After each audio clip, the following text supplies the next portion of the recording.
Bonjour et bienvenue pour cette nouvelle vidéo. Merci d'être là. Merci pour votre écoute.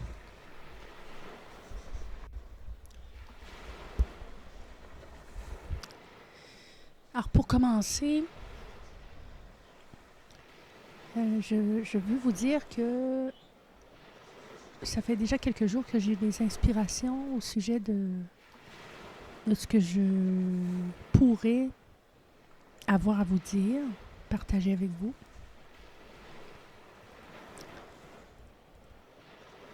Mais c'est un peu abstrait. Alors j'ai décidé d'appuyer sur le bouton d'enregistrement et de me lancer sans vraiment savoir ce que je vais vous partager.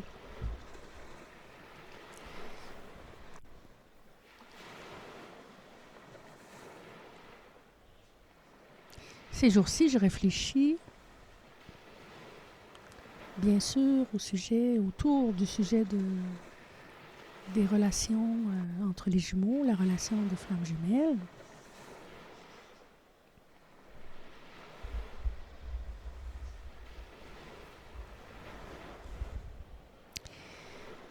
Et ce qui monte, c'est peut-être lié aussi à l'énergie ambiante, le contexte actuel. Vous savez, on est dans un monde en grande transformation qui vit des douleurs. On le voit dans les événements extérieurs, on voit toutes sortes de choses se produire.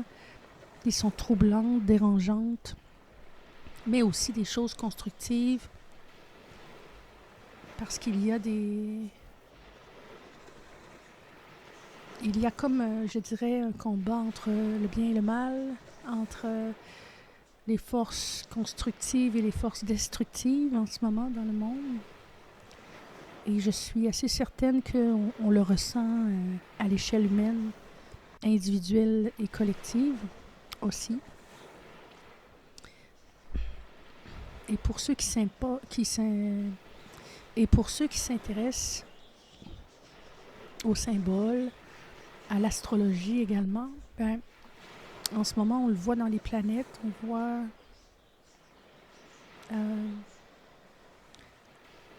on voit l'opposition entre Saturne et Uranus. Alors, un conflit ou en tout cas une tension, je dirais. On voit une tension entre les forces qui tentent de nous maintenir dans ce qui était déjà là, des forces qui tentent de retenir les changements d'arrivée, d'empêcher les choses de bouger, de s'améliorer.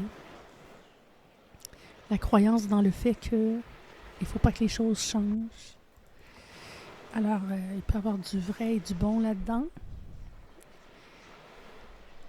L'évolution est importante pour le monde et pour les humains. En même temps, quand on change, pourquoi changer? Est-ce qu'il faut tout jeter pour aller vers la nouveauté? Sans doute que non. C'est plutôt une question de se renouveler, de rafraîchir les choses, de se questionner sur ce qui est encore bon et sur ce qui devrait changer, sur ce qui gagnerait à évoluer, à se transformer. Alors on voit ça beaucoup dans l'énergie actuellement, on le voit dans les planètes, on le voit dans les forces qui sont à l'œuvre dans ce monde, dans cet univers. Et nécessairement, on le voit aussi à l'échelle humaine, à l'échelle individuelle. Et sans aucun doute aussi, ça se reflète dans le monde des flammes jumelles.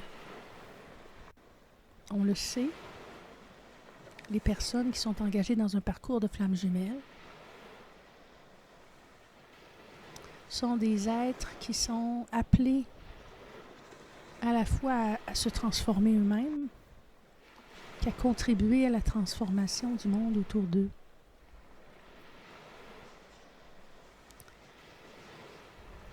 dans une optique d'évolution, de croissance, d'ouverture, d'élévation de sa conscience, de faire vibrer son âme plus haut, plus fort, d'ouvrir son cœur davantage et, très simplement, de croître en tant que personne et de devenir une meilleure version de soi-même au fil de l'expérience de vie.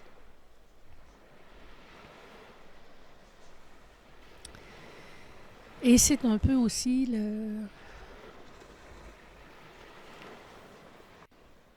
les deux facettes de ce développement, de ce contexte.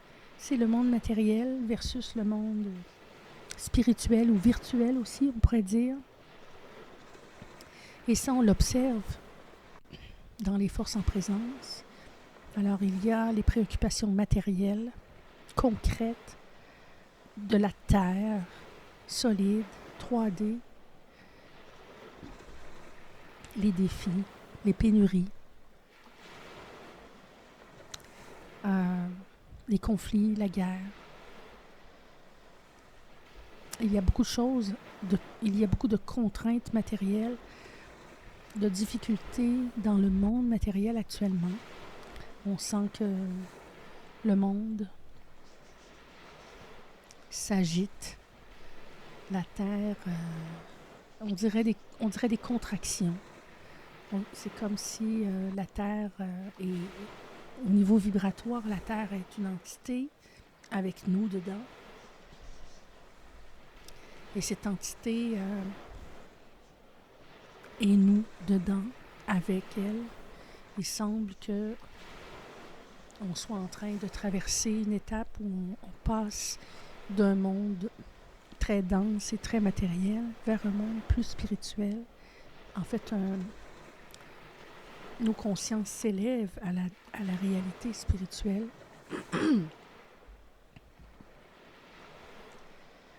Et donc,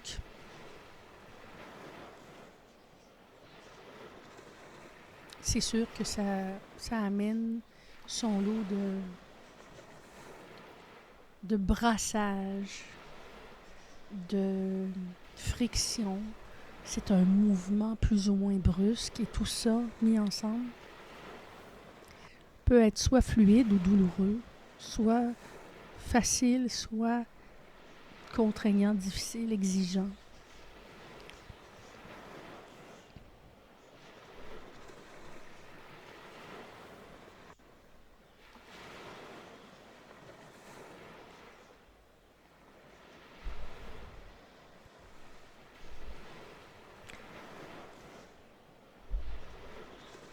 J'ai le sentiment, je suis d'avis, que ce contexte, que notre planète, que notre univers, que notre environnement humain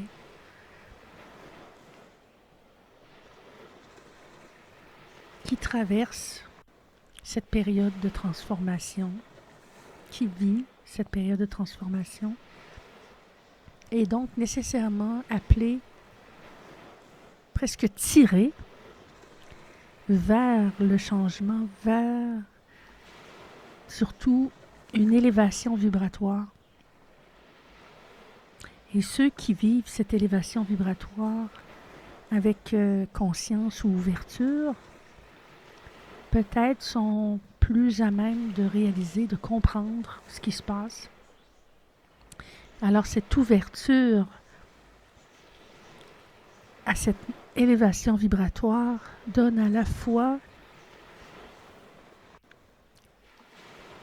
en fait, je recommence. Cette élévation vibratoire, lorsqu'on se laisse faire, lorsqu'on s'ouvre à elle, c'est moins douloureux à vivre, c'est plus souple, c'est plus fluide, c'est plus facile. Ça peut être déroutant, ça peut quand même nous bousculer un peu, oui, mais comme on dit, si on se détend, ça fait moins mal. Si on se détend, on se laisse porter par la vague un peu plus, alors on est plus en observation qu'en résistance. Et je dois dire que je perçois que nous autres flammes jumelles, les personnes qui sont dans un parcours de flammes jumelles, qui se reconnaissent comme telles, sont exposées déjà depuis le début de leur parcours, sans aucun doute, à ce genre de contexte, à ce genre d'évolution provoquée par une élévation vibratoire. Vous savez, lorsqu'on rencontre son jumeau, sa flamme jumelle, son autre, la vie nous place devant un être qui suscite en nous un amour inconditionnel, qui suscite en nous une réaction très vive, intense, de reconnaissance. On devient tout à coup conscient d'une connexion vibratoire tellement forte avec une autre personne. Nos propres vibrations s'élèvent, notre conscience s'élève et tout à coup, on a, encore une fois, j'utilise le même mot, mais je crois que c'est important. Alors, tout à coup, on a conscience, entre guillemets, d'un autre monde. On a conscience d'un monde dont on n'avait pas connaissance juste avant. Tout à coup, on réalise qu'on peut être aussi fortement connecté, relié à une autre personne et éprouver un amour infini avec cette autre personne qui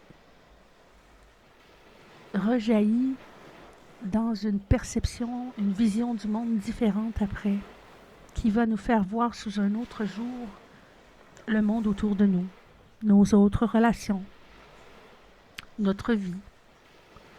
Alors quand on dit que la relation de flamme jumelle nous renvoie comme un miroir à nos défauts, à nos défis, à nos traits de caractère qui sont peut-être problématiques, à nos habitudes de vie, nous fait voir, je dirais, d'une manière très, très en transparence, notre vie et qui nous sommes.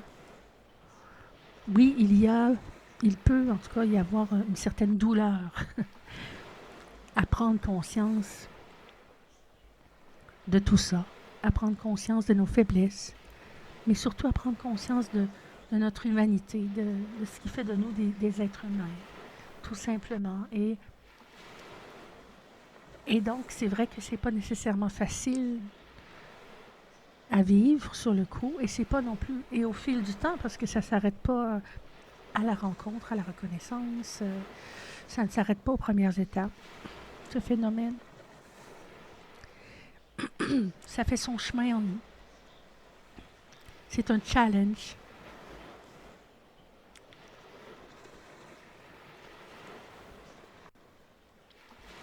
Ça me fait penser à une vision, en fait, à ce qu'on dit des gens qui arrivent après la mort au paradis. Dans la vision chrétienne, on dit le regard de Dieu va te traverser. On parle du jugement dernier, par exemple. Et finalement, on dit,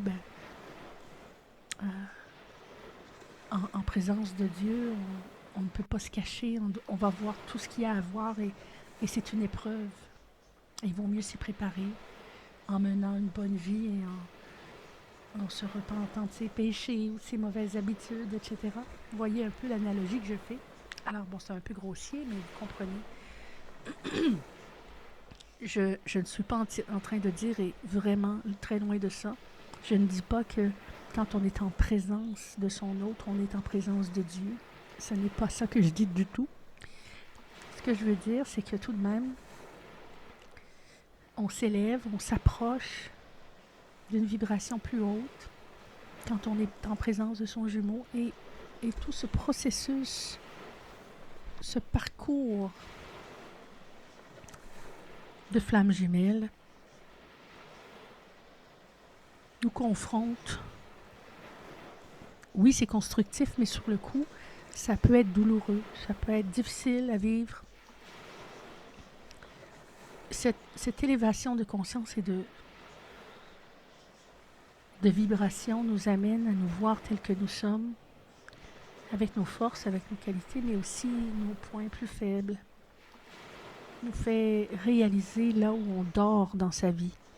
Nous fait voir les zones d'ombre, les zones où nous sommes moins en équilibre, les zones où on souffre, les zones qui mériteraient un bon coup de balai. Vous voyez ce que je veux dire?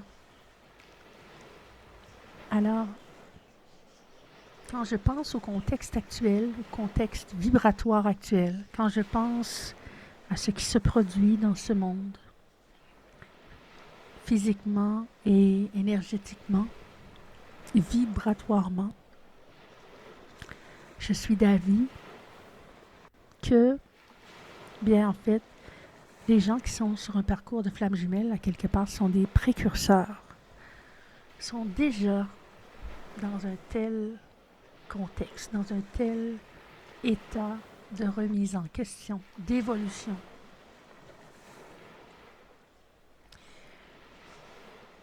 Je ne saurais dire pourquoi, mais l'intuition pourrait nous amener à penser que nous sommes, d'une certaine façon, des précurseurs et des ambassadeurs de ce nouveau monde qui tente de s'installer, qui est en train d'être mis au monde, au fond,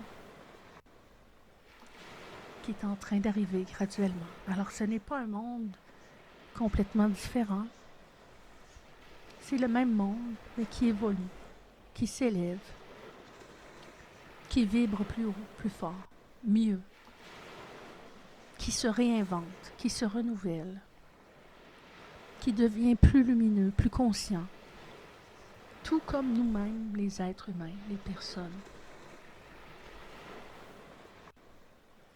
Alors, deux choses viennent à mon esprit quand je dis ça. Alors, tout d'abord, c'est ça, je répète, je crois que nous, les flammes jumelles, du fait que nous sommes déjà dans un parcours qui nous amène à cette évolution, à cette prise de conscience, à cette élévation vibratoire, nous, les flammes jumelles, qui sommes déjà sur un chemin de croissance, de développement, d'épuration aussi. Nous qui sommes déjà relativement habitués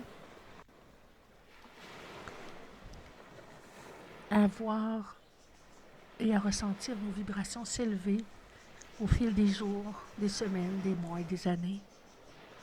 Nous savons déjà ce que ça représente de défis, de douleurs, mais aussi tout ce qu'il y a de bénéfique dans le fait de se remettre en question, de réfléchir, de se réinventer, de croire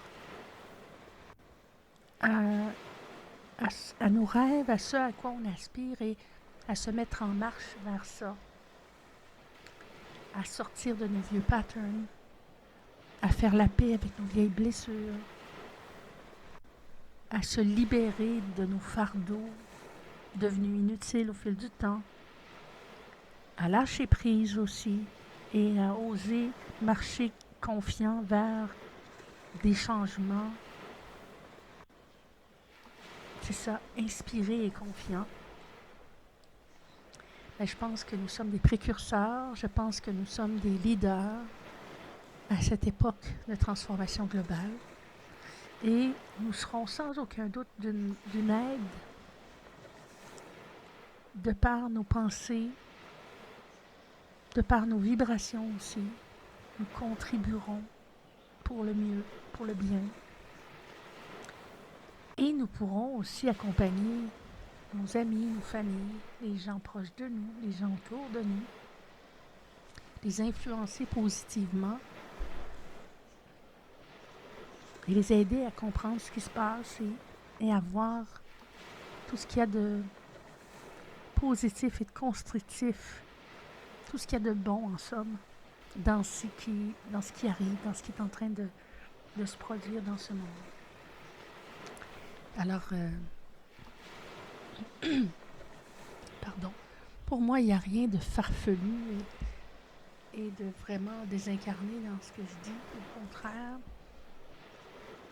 tout simplement, comme toute chose, le monde évolue, le monde avance et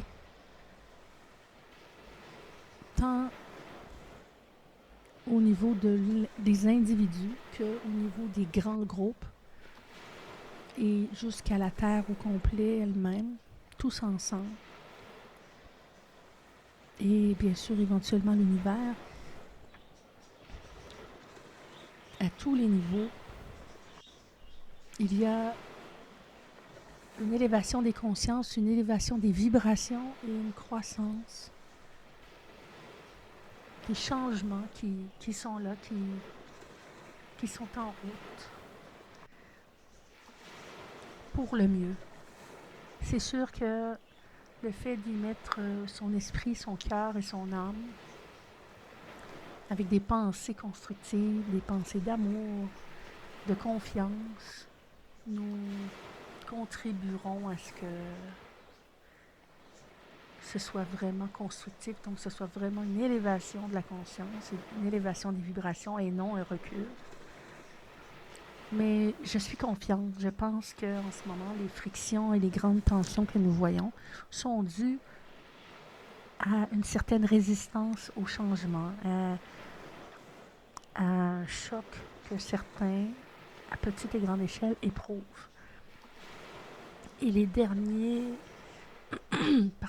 dernières traces de tout ce qui est mauvais, de tout ce qui est rétrograde, de tout ce qui tente d'empêcher cette évolution, cette élévation des vibrations à l'échelle de la Terre et du monde. Et ces forces négatives sont en train d'agoniser, c'est en train de nous quitter. Et bien sûr, il y a de la résistance. Et éventuellement, ça sera complété, ça sera terminé et tous nous nous sentirons bien dégagés, soulagés d'avoir traversé avec succès cette étape de transformation, ce passage que l'élévation des vibrations à l'échelle du monde nous amène. Alors écoutez, aujourd'hui, bien sûr, je dirais que il a été moins question de façon très très précise des flammes jumelles, j'en conviens, mais si vous lisez entre les lignes, je suis persuadée que vous comprenez qu'en fait, oui, il est tout à fait question des flammes jumelles. Le parcours de flammes jumelles en est un d'élévation des vibrations, de prise de conscience. C'est un parcours de lumière où, comme individu, on réalise, tout à coup, on voit des choses qu'on ne voyait pas avant. Et c'est aussi ce qui nous amène à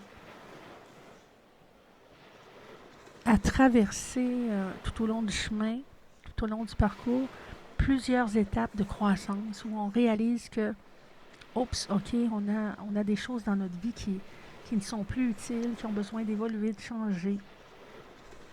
Tout ça sous l'influence d'une rencontre déterminante, éclairante, qui illumine notre vie au fond.